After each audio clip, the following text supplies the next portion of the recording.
سر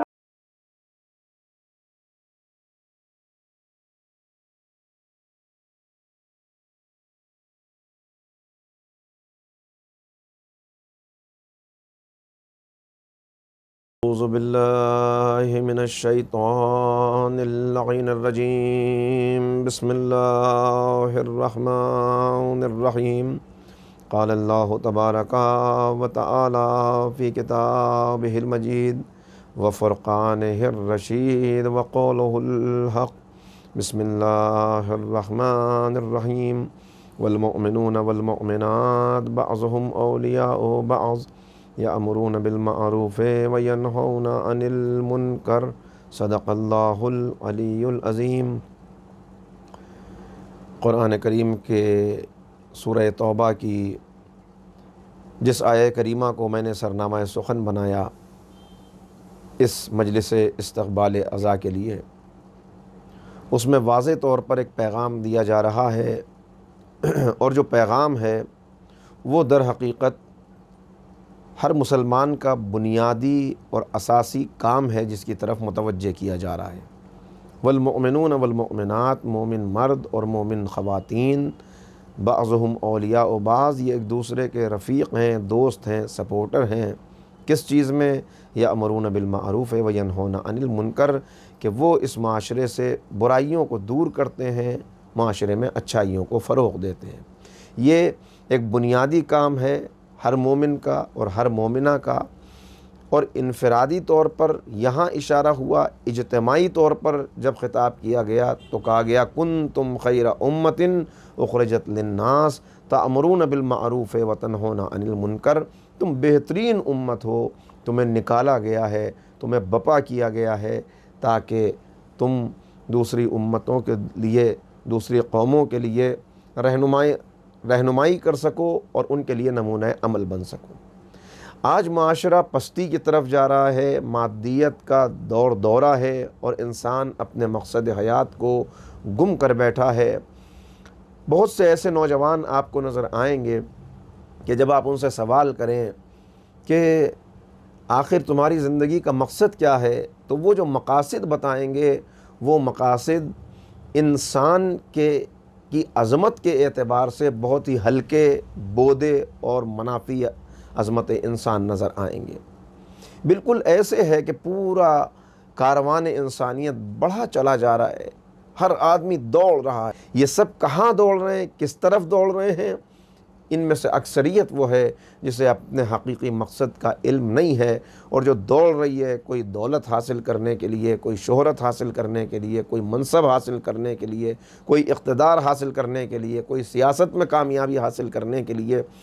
ان سب کے پیچھے دنیا دوڑتی چلی جا رہی ہے۔ اگر ان کے پیچھے دوڑتے ہوئے انسان اپنے حقیقی مقصد کو فراموش کر بیٹھے اور اسے یہ یاد نہ رہے کہ میں کون ہوں، اس دنیا میں کیوں بھیجا گیا ہوں، اس دنیا کو کیوں خلق کیا گیا ہے، مجھے کہاں جانا ہے۔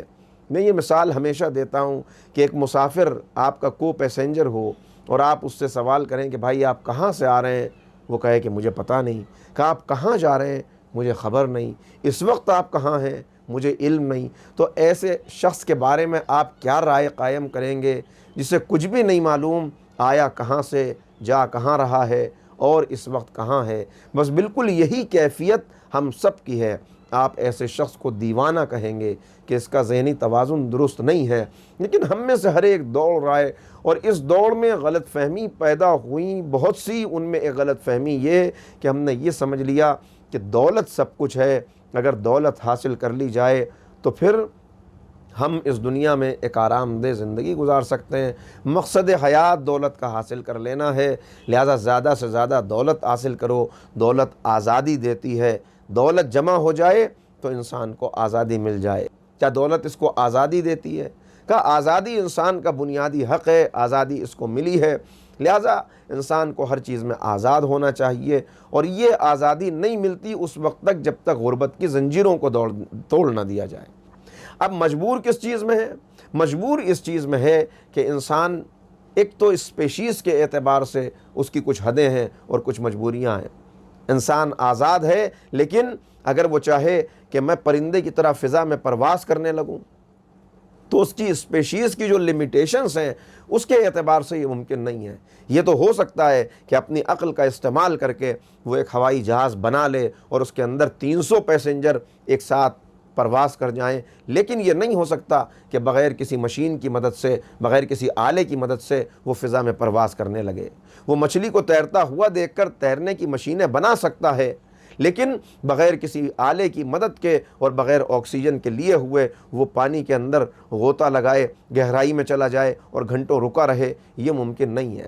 لہٰذا یہاں انسان مجبور۔ دوسری مجبوری کس جگہ پہ ہے کہ ہم کس خاندان میں پیدا ہوئے یہ ہم نے طے نہیں کیا، کس ملک میں پیدا ہوئے ہم نے طے نہیں کیا، اس میں ہمارے پاس کوئی چوائس نہیں تھی۔ میری آنکھوں کا رنگ کالا ہو بھورا ہو اس میں مجھے چوائس مل جاتی، چوائس نہیں تھی۔ میری زبان کیا ہو اس میں چوائس نہیں تھی۔ جہاں اللہ نے ہمیں پیدا کیا وہاں ہم پیدا ہو گئے، لہذا اس میں دوسرے اپنے بدن کے اندر بھی اگر انسان دیکھے تو بہت سی چیزیں جس میں وہ مجبور ہے۔ یہ دل کی مشین چل رہی ہے، جس دن سے میں پیدا ہوا اس دن سے چل رہی ہے، نہ میں اس کی رفتار کو بڑھا سکتا ہوں نہ گھٹا سکتا ہوں۔ میں چاہوں کہ یہ بہت تھک جاتا ہے، لہذا جیسے میں سوتا ہوں ویسے یہ بھی سو جائے تو پھر میں جاگوں گا تو میں خود نہیں اٹھوں گا بلکہ 4 لوگوں کے کندھے پر اٹھایا جاؤں گا۔ تو میں مجبور کہاں ہوں، میں نے مختصر سے خاکہ آپ کی خدمت میں عرض کیا۔ اب انسان آزاد کہاں ہے؟ آزاد ہے کہ یہ ہاتھ اللہ نے اسے دیا، خود نہیں ملا اسے، اس نے نہیں بنایا یہ ہاتھ اللہ نے دیا، اور اس کے بعد اس کا مالک بھی تم کو بنا دیا، اختیار بھی تمہیں دے دیا۔ اب اس میں آزاد ہو کہ اس ہاتھ سے ظالم کی مدد کرو یا مظلوم کی مدد کرو، اس ہاتھ سے کسی کو دھکا دو یا کسی کو ہاتھ پکڑ کے اس کو سڑک پار کرا دو۔ ان آنکھوں کو دیا اور اس کے بعد تمہیں اختیار دے دیا کہ اب چاہو تو اس سے خانہ کعبہ کا پردہ دیکھو، چاہو تو اس سے گندی فلمیں دیکھو، چاہو تو اس سے قرآن کی آیتیں دیکھو، چاہو تو اس سے برہنہ خواتین کو دیکھو۔ اس کا تمہیں اختیار دے دیا۔ پیر چاہے میں خانے کی طرف چلے جاؤ چاہے مسجد کی طرف چلے جاؤ، تمہیں اختیار ہے۔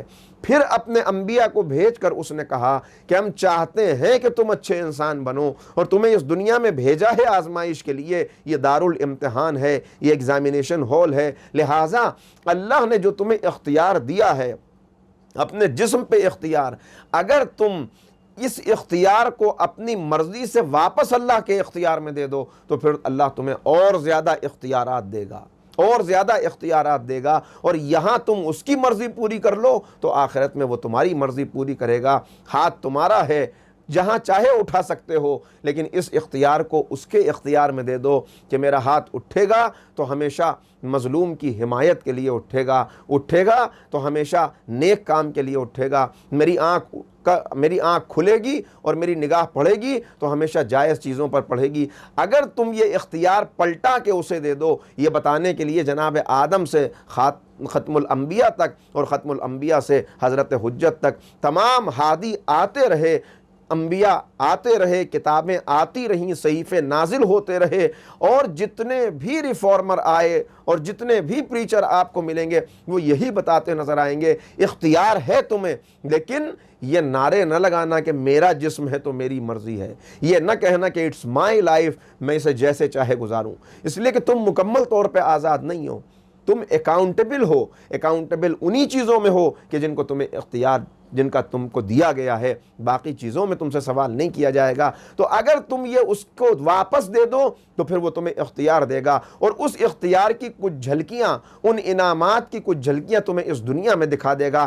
ہاتھ تمہارا ہے، اختیار اس کا ہے، اختیار بھی تمہارا ہے، لیکن اگر یہ اختیار پلٹا کے اسے دے دو تو پھر سورج اس کا ہوگا، تمہارے اشارے پہ پلٹ آئے گا، چاند اس کا ہوگا، تمہارے اشارے پہ 2 ٹکڑے ہوگا، سنگریزے اس کے ہوں گے، تمہارے ہاتھوں پہ کلمہ پڑھیں گے۔ یہ پوری کائنات اس نے مسخر کر دی جو تمہاری خدمت میں مصروف ہے، جو تمہیں سب کچھ عطا کر رہی ہے۔ بس اپنے مقصد کو پہچان کر آگے بڑھتے چلے جاؤ۔ اگر انسان اپنے مقصد کو بھول جائے تو پھر وہ حیوان سے بدتر ہو جاتا ہے، اس لیے کہ اس کے اندر کوئی بھی انسانی صفت باقی نہیں رہتی، بس اپنا مقصد سامنے ہوتا ہے۔ اس مقصد کو حاصل کرنے کے لیے وہ سب کچھ کرنے کو تیار ہو جاتا ہے، اگر وہ مقصد وہ نہ ہو جو اس کے خالق کا دیا ہوا مقصد ہے۔ اگر دولت حاصل کرنی اور یہ سوچ لیا کہ حاصل کرنی ہے تو پھر بائی ہک اور بائی کروک مجھے حاصل کرنی ہے، مکان چاہیے تو اپنا ہو یا کسی اور کے گھر پہ قبضہ کرنا پڑے، مجھے چاہیے اگر اس کے سامنے ایک جواب دہی کا احساس نہ ہو اور یہ خیال نہ ہو کہ میں خود دنیا میں نہیں آیا، مجھے کسی نے بھیجا ہے، جس نے بھیجا ہے اس نے ایک مقصد دیا ہے، مقصد یہ ہے کہ تم اب دو چیزوں پہ عمل کر لو تو کامیاب ہو جاؤ، ایک خالق کی اطاعت کر لو، دوسرے مخلوق کی خدمت کر لو، بس یہ دو چیزیں۔ یہ نہ سمجھنا کہ نماز پڑھ کے، روزہ رکھ کے، حج کر کے، تہجد کر کے، عمرے پہ عمرہ کر کے تم کامیاب ہو جاؤ گے اگر تم خدمت خلق کو فراموش کر دو۔ یہ نہیں ہو سکتا کہ نماز پڑھ رہے ہیں اور بازار میں آ کر کسی کو دھوکہ بھی دے رہے ہیں اور کامیاب ہو جائیں۔ یہ نہیں ہو سکتا کہ حج پر حج بھی کر رہے ہیں اور یتیم کا مال کھائے بیٹھے ہیں، کامیاب ہو جائیں۔ نہیں، ایک توازن ہے اللہ کے حقوق اور بندوں کے حقوق میں، اس توازن کو برقرار رکھتے ہوئے تم آگے بڑھتے چلے جاؤ گے تو تمہیں کامیابی ملتی چلی جائے گی۔ انسان چونکہ بہت نادان ہے اور اپنے مقاصد کو بھول جاتا ہے، فراموش کر دیتا ہے، لہذا اس کو بتایا گیا یاد دلانے کے لیے۔ ایک تو تمہارے اندر رہبر بیٹھا ہوا ہے جس کا نام ضمیر ہے، جس کا نام نفس لوامہ ہے، جو خود تم کو بتاتا ہے ارے یہ تم نے غلط کیا، کیوں جھوٹ بولا، کیا حاصل ہوا، جھوٹ نہ بولنا چاہیے تھا۔ وہ تمہارے گھر آئے تھے، کتنا چل کے آئے ہوں گے، تم نے کہہ دیا کہ کہہ دو کہ گھر پہ نہیں ہے، ایسا نہیں کہنا چاہیے تھا۔ تم نے اس بیچارے کو بغیر وجہ کر اس پر الزام لگا دیا، وہ تو بے قصور نکلا، تمہیں اتنی جلدی نہ کرنی چاہیے تھی الزام لگانے میں۔ یہ اندر سے آواز آتی ہے، یہ اندر کی آواز۔ تو ایک ہادی اندر بیٹھا ہوا ہے اور اس کے بعد یہ کائنات چاروں طرف جو ہمارے موجود ہے یہ خود ہمیں دعوت دے رہی ہے۔ یہ سورج بتا رہا ہے کہ اس کا چمکنا، اس کا روشنی لٹانا کوئی خالق ہے کہ جس نے یہ نظام بنایا ہے۔ یہ ساری چیزیں بتا رہی ہیں۔ دولت انسان سمجھتا ہے کہ وہ حاصل کر لے، مگر یاد رکھیے دولت سے انسان بستر خرید سکتا ہے، نیند نہیں خرید سکتا، کھانا خرید سکتا ہے، لذت نہیں خرید سکتا۔ بستر سے انسان خوبصورتی خرید سکتا ہے، پاک دامنی نہیں خرید سکتا، نوکر خرید سکتا ہے، وفاداری نہیں خرید سکتا۔ لہٰذا دولت کی بھی کچھ لیمیٹیشنز ہیں۔ دولت ہے، منع نہیں کرتا اسلام دولت حاصل کرنے کو، دولت حاصل کرو گے تبھی تو غریب کی مدد کرو گے، تبھی تو یتیم کا سہارا بنو گے، تبھی تو کسی بے سہارا کو سہارا دے کے کسی منزل تک پہنچاؤ گے، تبھی تو چیریٹی کرو گے۔ دولت حاصل کرو، مگر بس اتنا یاد رہے کہ ایک تو جائز طریقے سے حاصل کرنا، دوسرے جب حاصل ہو جائے تو اس کو جمع نہ کر لینا، اس لیے کہ تمہیں اگر ملی ہے تو یہ نہ سمجھو کہ اپنی عقل سے مل گئی۔ سب کریڈٹ اپنے آپ کو دیتے ہیں، ہم نے بڑا اچھا منصوبہ بنایا، ہم نے بڑی اچھی تیاری کی، ہم نے بڑی محنت کی۔ ارے اگر منصوبہ بنانے کے لیے یہ عقل جو تو نے استعمال کی، اگر اللہ نے عقل نہ دی ہوتی تو منصوبہ کیسے بناتا؟ اگر وہ محنت کی توفیق نہ دیتا تو محنت کیسے ہوتی؟ اگر وہ یہ صلاحیتیں نہ دیتا جو تمہیں دی تو تم کہاں سے حاصل کرتے؟ تو اس کو حاصل کرنا، مگر اس کے بعد یہ خیال رکھنا کہ جتنی تمہاری ضرورت ہے اس سے جتنی بھی زیادہ ہے اس کے تم ٹرسٹی ہو، اس کے تم مالک نہیں ہو، وہ تمہیں پہنچانی ہے ان تک۔ اور ڈاکیا جس کو ڈاک ملتی رہے وہ اگر اس کو پہنچاتا رہے تو اس کو مزید اپنے منصب پر باقی رکھا جاتا ہے، لیکن اگر وہ اپنے غفلت اختیار کر لے تو پھر اس سے لے لیا جاتا ہے۔ اسی طرح دولت اگر تم پہنچاتے رہو گے ان تک جن تک پہنچانے کے لیے تمہیں ٹرسٹی بنایا گیا ہے، تمہیں دولت ملتی رہے گی، ورنہ تم سے واپس لے لی جائے گی۔ تو دولت لے کر بس یہ چاہتا ہے اسلام کہ تمہاری دولت قارون کی دولت نہ بنے بلکہ دولت خدیجہ بن جائے جو انسانیت کی خدمت کے لیے صرف ہوتی ہوئی نظر آئے۔ اپنے مقصد کو بھول نہ جانا۔ مقصد سے انسان پھرتا ہے، بھولتا ہے اپنے مقصد کو، لہذا ضروری ہوتا ہے کہ کوئی ایسی یادگار ہو، کوئی ایسی شے ہو جو ریمائنڈر کے طور پر، جو ویک اپ کال کے طور پہ اس کو یاد دلاتی رہے بار بار، یہ مقصد نہیں ہے، یہ مقصد ہے، تمہارا مقصد یہ ہے، تمہارا مقصد یہ ہے، اور اس کو اپنا مقصد بار بار یاد دلایا جاتا رہے۔ وہ مقصد اللہ نے اپنے انبیاء کو بھیج کر یاد دلایا، اور اس کے بعد اب ذمہ داری دے دی تم پر کہ تم مومن اور مومنہ معاشرے کو بنانا اور خود مقصد کو یاد رکھنا اور دوسروں کو یہ مقصد یاد دلانا تمہاری ذمہ داری ہے۔ پھر بحیثیت امت محمدی صلی اللہ علیہ وآلہ وسلم کے اب یہ تمہاری ذمہ داری ہے کہ نبی موجود نہیں ہے تو کار نبوت تمہیں انجام دینا ہے۔ جیسے انہوں نے معاشرے کو اپلفٹ کیا، جیسے انہوں نے معاشرے کو بیدار کیا، اسی طرح تمہیں معاشرے کو زندہ کرنا ہے، اور اسی میں کچھ ایسی نشانیاں رکھ دیں، کچھ ایسے ریچولز رکھ دیے، کچھ ایسی یادگاریں رکھ دیں کہ جن کو تم مناتے رہو تو اور تم کو یاد آتا رہے کہ مقصد کیا ہے، تمہیں یاد آتا رہے جب تم جناب ابراہیم کے نقش قدم پر چل کے قربانی دو گے تو اس قربانی کے دینے کے نتیجے میں یہ یاد آئے گا کہ کسی نے اللہ کی راہ میں اپنے بیٹے کو قربان کرنے کا ارادہ کر لیا تھا، اور قربانی کی روح یعنی اطاعت الہی، قربان کر دینا سب کچھ اللہ کی راہ میں، جب یہ یاد آئے گا تو پھر تم صرف حیوان کو قربان نہیں کرو گے، اپنی خواہشات کو بھی قربان کر دو گے، اپنی لذتوں کو بھی قربان کر دو گے۔ اپنے لیے تو سب جیتے ہیں، سب کھا لیتے ہیں، مگر کھا لینا کمال نہیں ہے، دوسرے کو کھلا کر خوش ہو جانا کمال ہے۔ دوسرے کو عطا کر کے پھر اس کی خوشی جو ہوتی ہے اس خوشی کو الفاظ میں استعمال نہیں کیا جا سکتا۔ چنانچہ یہ جو چیزیں رکھی گئیں انہی میں ایک یادگار ہے کربلا۔ کربلا کیا ہے؟ ادھر محرم کا چاند نمودار ہوا، ادھر آپ دیکھتے ہیں کہ الگ الگ انداز سے ملت اسلامیہ خراج عقیدت پیش کرنے کے لیے سید الشہداء کو آمادہ ہو جاتی ہے، سیاہ لباس پہن لیے جاتے ہیں۔ جو سیاہ لباس نہیں پہنتے، جن کے یہاں یہ دستور نہیں ہے، وہ بھی کسی نہ کسی طرح اپنے آپ کو آمادہ کرتے ہیں، گویا زخموں کے ٹانکے کھل جاتے ہیں۔ انسان کو یاد آ جاتا ہے کہ ایک ایسی شخصیت تاریخ میں گزری ہے کہ جس نے اپنے مقصد کو خود بھی یاد رکھا اور اوروں کو یاد دلانے کے لیے اپنے بھرے گھر کی قربانی دے دی۔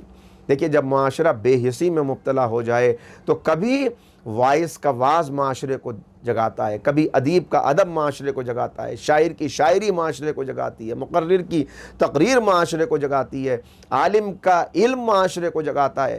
الگ الگ طرح سے ہر ایک کوشش کرتا ہے معاشرہ جاگ جائے، بیدار ہو جائے، مگر کبھی کبھی بے حسی اتنی زیادہ طاری ہو جاتی ہے معاشرے کے اوپر کہ اب وائز کا واز اثر نہیں کرے گا، مقرر کی تقریر رائے گاں ہو جائے گی، شاعر کے اشعار صرف گنگنا لیے جائیں گے مگر ان کا کوئی اثر نہیں ہوگا، اس لیے کہ اب روحوں کے اوپر بے حسی کے خلاف چڑھ چکے ہیں، اب انسان بالکل بھول چکا ہے۔ تب ضرورت ہوتی ہے کہ کوئی شہید کھڑا ہو جو اپنے خون سے گواہی دے، جو اپنے خون کے چھینٹوں سے بیدار کرے۔ زبان کی گواہی جب کافی نہ ہو تو پھر شہید اٹھتا ہے اپنے خون سے گواہی دینے کے لیے، توحید کی گواہی، رسالت کی گواہی، آخرت کی گواہی۔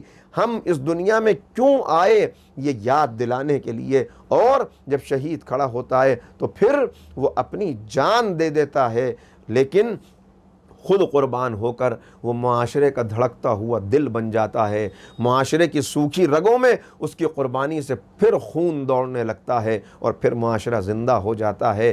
61 ہجری میں یہی قربانی ہے جو سید الشہداء نے دی ہے، اور اسی کربلا کی یاد، اسی کربلا کا تسلسل، یہ عزاداری اور یہ سید الشہداء کو یاد کرنا ہے۔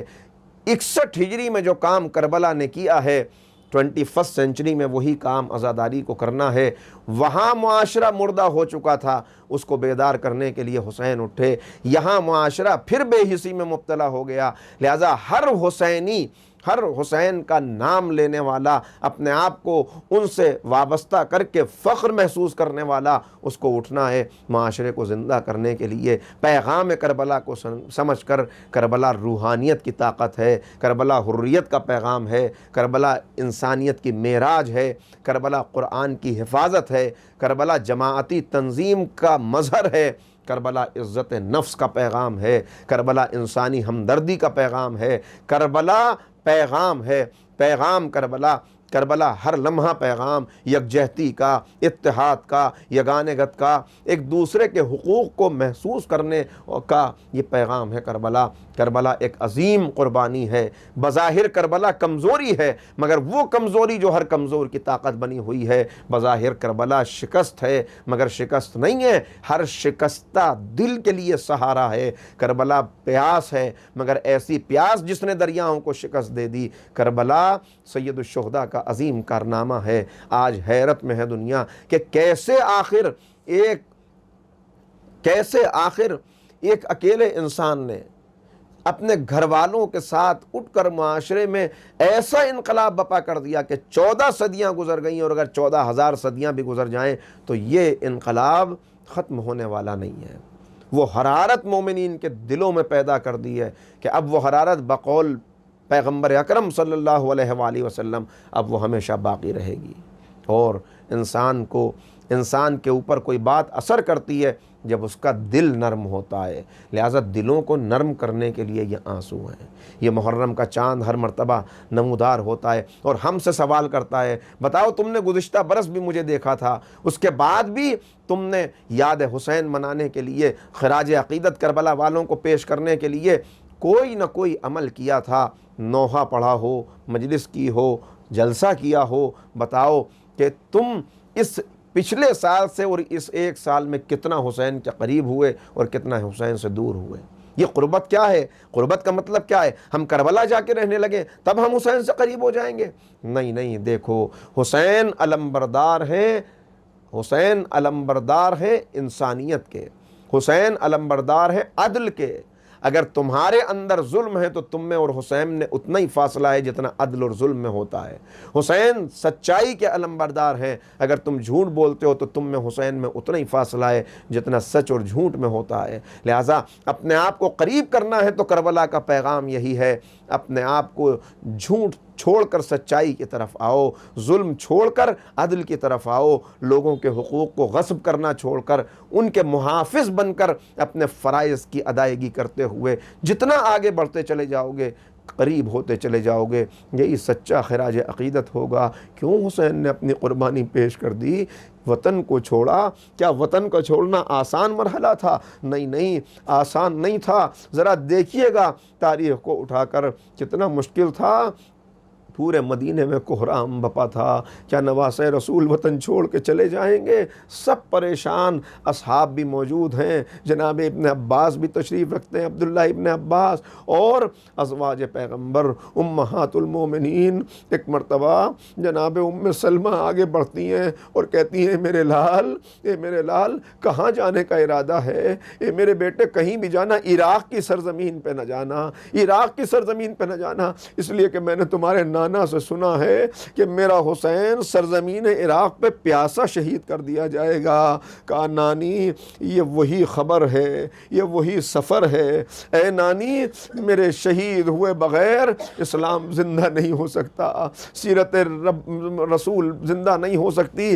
ہر مومن اور مومنہ کا فریضہ جو میں نے آیات میں عرض کیا کیا ہے؟ معاشرہ بنانا، امت کا فریضہ معاشرے کی تشکیل کرنا۔ اور حسین بھی کہہ کے چلے، دیکھو پہچان لو میں کیوں جا رہا ہوں، انما خرجت لطلب الاصلاح فی امت جدی، میں اپنے جد کی امت کی اصلاح کے لیے جا رہا ہوں۔ مولا کیسے کریں گے؟ امر بالمعروف اور نہی عن منکر کے ذریعے۔ مولا کس طرح کریں گے؟ کہ کوئی نیا کام نہیں جو میرے نانا نے کیا، نانا کی سیرت کو زندہ کروں گا، اپنے جد کی سیرت کو زندہ کروں گا۔ حسین جا رہے ہیں، ایک مرتبہ کہا میرے لال کیا تم چلے جاؤ گے؟ تم شہید ہو جاؤ گے؟ بس ایک مرتبہ اعجاز امامت سے کہا، نانی آپ کو نانا جان نے جو خبر دی ہے اس خبر کے ساتھ کچھ اور بھی دیا تھا؟ کہا ہاں میرے لال، نانا نے مٹی دی تھی اور کہا تھا ام سلمہ یہ قبر حسین کی مٹی ہے، یہ وہ جگہ اس جگہ کی مٹی ہے جہاں میرا حسین شہید ہوگا۔ بس ایک مرتبہ امام نے اعجاز امامت سے اشارہ کیا، زمینیں پست ہوئیں، زمین کربلا بلند ہوئی۔ کہا نانی میرے مقتل کو پہچان لیجئے، اے نانی یہ وہ جگہ ہے جہاں میرا علی اکبر برچھی کھا کے گرے گا، یہ وہ جگہ ہے جہاں میرے قاسم کی لاش کے ٹکڑے ہوں گے، یہ وہ جگہ ہے جہاں میرے عباس کے بازو کٹیں گے، یہ فرات کا کنارہ ہے جہاں میرا بھائی میرے بابا کی نشانی خاک میں مل جائے گی۔ اور اے نانی یہ نشیب دیکھ رہی ہیں، یہی وہ جگہ ہے کہ جہاں آپ کا حسین 3 شب و روز کا پیاسا شہید کر دیا جائے گا۔ پھر کہا نانی یہ مٹی اسی مٹی میں ملا لیجئے، اس مٹی کو سنبھال کے رکھیے، جب تک یہ مٹی مٹی رہے سمجھیے گا حسین زندہ ہے، جب یہ خون بن جائے سمجھیے گا حسین شہید کر دیا گیا۔ چلے گئے حسین، روتے رہ گئے اہل مدینہ، مکے پہنچے، حج کو عمرے سے تبدیل کیا، کربلا کی سرزمین پہ آئے، محرم کی تاریخیں آگے بڑھنے لگیں۔ 10 محرم کی صبح آئی، بازار شہادت گرم ہوا، عصر شہادت کا وقت آیا۔ جناب ام سلمہ ام المومنین بیان کرتی ہیں کہ میں سوئی ہوئی تھی کہ میں نے خواب میں رسول خدا کو دیکھا کہ اس طرح تشریف لائے ہیں کہ بال بکھرے ہوئے ہیں، گریبان چاک ہے، چہرے پہ خاک پڑی ہوئی ہے۔ میں نے کہا اے آقا یہ آپ کا کیا حال ہے؟ کہا ام سلمہ تم سو رہی ہو؟ ارے اٹھو میرا حسین مارا گیا، میرا حسین شہید کر دیا گیا۔ اب جو جناب ام سلمہ اٹھی اور جناب ام سلمہ کہتی ہیں میں نے وہ شیشی دیکھی تو اس شیشی کے اندر خون تازہ جوش مار رہا تھا، وہ مٹی خون میں تبدیل ہو چکی تھی۔ ہاں زادارو حسین تو شہید ہو گئے مگر حسین کا پیغام ہمیشہ زندہ رہے گا۔ حسین کیا کہہ رہے تھے؟ اللہ کیا چاہتا ہے کہ اپنے اختیار کو اللہ کے اختیار میں دے دو۔ یہ منظر ہمیں کب نظر آیا؟ شب عاشور، آقا کے چاروں طرف ان کے عزیز و اقربا اور انصار موجود تھے، اور حسین کہہ رہے تھے دیکھو یہ میرے خون کے پیاسے ہیں، یہ مجھے قتل کرنا چاہتے ہیں، میں تمہیں اجازت دیتا ہوں چلے جاؤ، مجھے چھوڑ کے چلے جاؤ۔ یہ ہے اختیار کو بندے کے اختیار میں دے دینا، اور انہوں نے پلٹ کے اس اختیار کو واپس حسین کو دے دیا۔ ایک مرتبہ کہا آقا جانے کے لیے کہتے ہیں کیسے چلے جائیں؟ کہا میں تمہاری جنت کی ضمانت لیتا ہوں، مجھے نانا رسول خدا نے جنت کا سردار کہا، میں تم سے وعدہ کرتا ہوں تمہیں جنت ملے گی مگر مجھے چھوڑ کے چلے جاؤ، میری طرف سے اجازت ہے۔ پھر امام نے کہا ایسے نہ جاؤ گے، اس لیے کہ آنکھ کی شرم بھی کوئی چیز ہوتی ہے۔ ایک مرتبہ کہا علی اکبر ذرا چراغ گل کر دو، علی اکبر نے چراغ گل کیا، اندھیرے میں پہلو بدلنے کی آہٹیں آتی رہیں۔ اب جب چراغ پھر گل ہوا تو بوڑھوں نے اپنی کمر کس کے اپنے آپ کو جوان بنا لیا تھا، جوان اپنے پنجوں پہ کھڑے ہو کے بلند قد ہو گئے تھے، مولا جانے کے لیے کہہ رہے ہیں ہم کیسے چلے جائیں؟ یہ ہے خود سپردگی جو اسلام چاہتا ہے کہ جب تمہیں اختیار مل جائے تو تم پلٹ کے وہ اختیار اللہ اور اس کے رسول اور اس کے ہادیوں کے ہاتھ میں دے دو۔ کہ مولا جانے کو کہہ رہے ہیں۔ جناب بریر حمدانی صحابی رسول تھے، ایک مرتبہ کھڑے ہو کے کہا جانے کو کہہ رہے ہیں چلے جائیں؟ ارے آپ ٹھوکرے مار کے بھی نکالیں گے تو ہم نہ جائیں گے، اگر چلے جائیں تو جنگل کے درندے ہمیں پھاڑ کے کھا جائیں، ارے آج چلے جائیں محشر میں رسول کو کیا منہ دکھائیں گے، محشر میں فاطمہ زہرا کو کیا منہ دکھائیں گے، مولا ہم نہ جائیں گے۔ بس ایک مرتبہ امام نے کہا جیسے اصحاب مجھے ملے ویسے اصحاب تاریخ میں کسی کو نہیں ملے۔ اور پھر اگلا دن جب آیا اگلا دن تب دنیا نے دیکھا جناب جنادہ ابن عمر، یہ پیغمبر اکرم کے صحابی تھے۔ ایک مرتبہ آگے بڑے مولا مجھے اجازت دیجئے، میں آپ کے نانا کا بھی صحابی ہوں، آپ کے بابا کا ساتھی بھی رہ چکا ہوں، آج آپ پہ جان قربان کر کے سرخرو ہو جاؤں۔ میدان میں آئے، جنگ کی، شہید ہوئے۔ دیکھیے کیسے کربلا نے مزاجوں کو بدل دیا، شہید ہوئے۔ ابھی مولا ان کا لاشے کو اٹھا کے لائے تھے اور مقتل سے لاشا لا کے گنج شہیدہ میں لٹایا تھا کہ امام نے دیکھا ایک چھوٹا سا بچہ جس کے تلوار حمائل ہے، جو بڑھتا چلا آ رہا ہے اور اس کی تلوار زمین پہ خط کر رہی ہے۔ ایک مرتبہ بچہ قریب آیا، مولا نے کہا بیٹا تم کیوں آئے ہو، تم کیوں آئے؟ کہا آقا مجھے بھی اجازت دیجئے کہ میں آپ پہ اپنی جان قربان کر دوں، آپ پہ اپنی جان قربان کر دوں۔ امام نے کہا ابھی تم بہت چھوٹے ہو، اچھا یہ تو بتاؤ تم ہو کون؟ کہا مولا جس کا لاشا آپ کے سامنے پڑا ہے میں اسی صحابی رسول کا بیٹا ہوں۔ سرداد نداد دست در دست یزید